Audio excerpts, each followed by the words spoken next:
प्रिय आत्मन, एक मित्र ने पूछा है, hearty congratulations to you for the occasion of Pilot Baba presented you with Prem Guru. We are so proud to be disciples of you. जैसा तुम सबको मालूम है, 4 अगस्त को पिछले विज्ञान भवन दिल्ली में भारतीय संत समाज जमा हुआ। करीब 25 महामंडलेश्वर जमा हुए, जिसका नेतृत्व महायोगी पायलट बाबा कर रहे थे। 1980 से ही पायलट बाबा के साथ मेरा सानिध्य रहा। जिन दिनों मैं साधना कर रहा था, बहुत बार मुझे हिमालय की यात्रा करनी पड़ी। उन्होंने पूरा सहयोग दिया। मेरा मन था कि हिमालय के जो भी जीवित संत हैं उनसे मैं मिलूं, और चूँकि ये करीब करीब सभी संतों से बहुत अंतरंग रूप से परिचित थे, तो उन्होंने मेरा भाव स्वीकार किया और मुझे उन सभी संतों के पास ले गए जो हिमालय में कहीं न कहीं तपस्यारत थे। उसी क्रम में पिंडारी ग्लेशियर भी मेरा जाना हुआ और कई दिनों तक पिंडारी ग्लेशियर उनकी गुफा में मेरा रहना हुआ।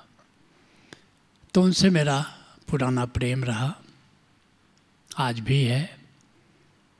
और उन्होंने मुझे निमंत्रित किया कि मेरी इच्छा है कि विज्ञान भवन में आप ज़रूर आएँ, और मैं उनका निमंत्रण अस्वीकार नहीं कर सका, यद्यपि व्यस्तता काफ़ी थी। लेकिन मुझे ये नहीं मालूम था कि वे किस लिए बुला रहे हैं। जब वहाँ गया तो वहाँ पर उन्होंने मेरा सम्मान करने की घोषणा की। सभी जो संत समाज के प्रतिष्ठित लोग थे, उन सब ने अभिवादन किया और प्रेम गुरु की उपाधि से भी विभूषित किया।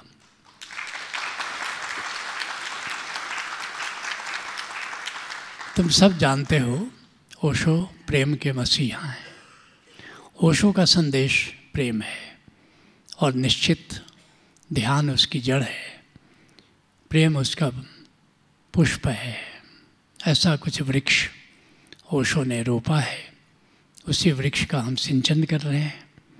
और आज ओशो धारा ध्यान और प्रेम की धारा है, आनंद और उत्सव की धारा है, ज्ञान और भक्ति की धारा है। इस रूप में ओशो धारा की गंगा बहती जा रही है।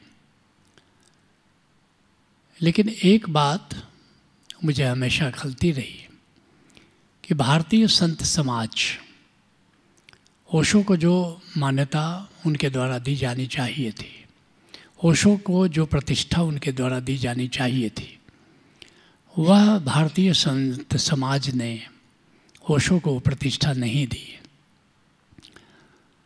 बल्कि स्थिति ये थी कि जैसे अमृतसर में कई साल पहले मुझे वहाँ के ऑर्गेनाइज़र ने बुलाया और कहा कि आप बोले कुछ वेदांत सम्मेलन है तो आप कुछ बोलें। लेकिन उन्होंने कहा कि विषय आप चुन लें। मैंने कहा कि तो मेरा विषय रहेगा वेदांत है ओंकार की खोज। उन्होंने कहा बिल्कुल ठीक है। मंच पर सभी भारतीय संत समाज के लोग बैठे थे, प्रतिष्ठित लोग थे। मैंने झुककर सबका अभिवादन किया, लेकिन स्थिति ये थी कि किसी ने मेरे अभिवादन का कोई जवाब नहीं दिया। चूँकि मैं ओशो की परंपरा से था और ओशो या ओशो की परंपरा के सन्यासियों को वे कोई भी रिकॉग्निशन नहीं देते हैं। और जब मैं बोला तो उसके बाद एक संत खड़े हुए।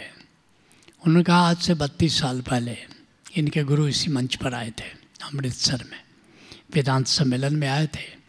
और आश्चर्य की बात कि उन्होंने भी इसी विषय पर बोला था जो आज ये बोल रहे हैं, वेदांत है ओंकार की खोज। और उनके बोलने के बाद मेरे गुरु ने उनका खंडन किया था। तो आज अपने ओशो के शिष्य फिर उसी विषय पर बोले हैं और मैं अपने गुरु की तरह मैं फिर इनका खंडन करना चाहूँगा। 5-7 मिनट वो बोले होंगे, तब तक मेरे ऑर्गेनाइज़र ने कहा कि आपका एक और भी जगह प्रवचन है, आपको चलना चाहिए, देर हो रही है। मैंने मंच पर स्थित संतों से क्षमा मांगी कि मुझे जाना पड़ेगा। और जैसे ही मंच से उतरा, जो संत बोल रहे थे, मेरी बात का खंडन कर रहे थे, वो गाली पर उतर आए। जी भर के उन्होंने गाली दी, लेकिन मैं हंसता हुआ वहाँ से निकल गया। तो ये स्थिति वर्षों पूर्व की थी, लेकिन काल चक्र ऐसा कुछ घूमा कि उसी भारतीय संत समाज ने निमंत्रण दिया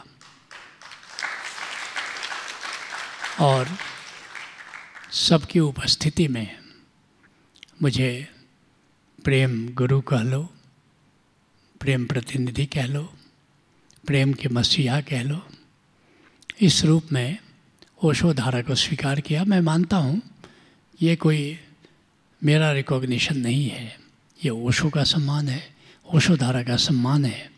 और हम जो यहाँ कर रहे हैं भारतीय समाज द्वारा उसकी स्वीकृति है। जहाँ तक उपाधि की बात है, मेरी अब रुचि किसी उपाधि में नहीं है। सूफी बाबा ने 2013 में औलिया की उपाधि दी और उसके साथ एक बहुत बड़ी सूफी आध्यात्मिक संपदा, उसका उत्तराधिकार दिया। अन्य किसी टाइटल या उपाधि में मेरी रुचि नहीं है, लेकिन निश्चित मैं भारतीय संत समाज द्वारा प्रदान किए गए इस सम्मान के लिए अनुग्रहित हूँ, उनको धन्यवाद देता हूँ। लेकिन अब इस उपाधि का अपने नाम के आगे लिखने का मेरा कोई प्रयोजन नहीं है, मेरी इच्छा नहीं है। बस केवल एक सम्मान की तरह उनके प्रति मैं अहोभाव व्यक्त करता हूँ। Let's acknowledge.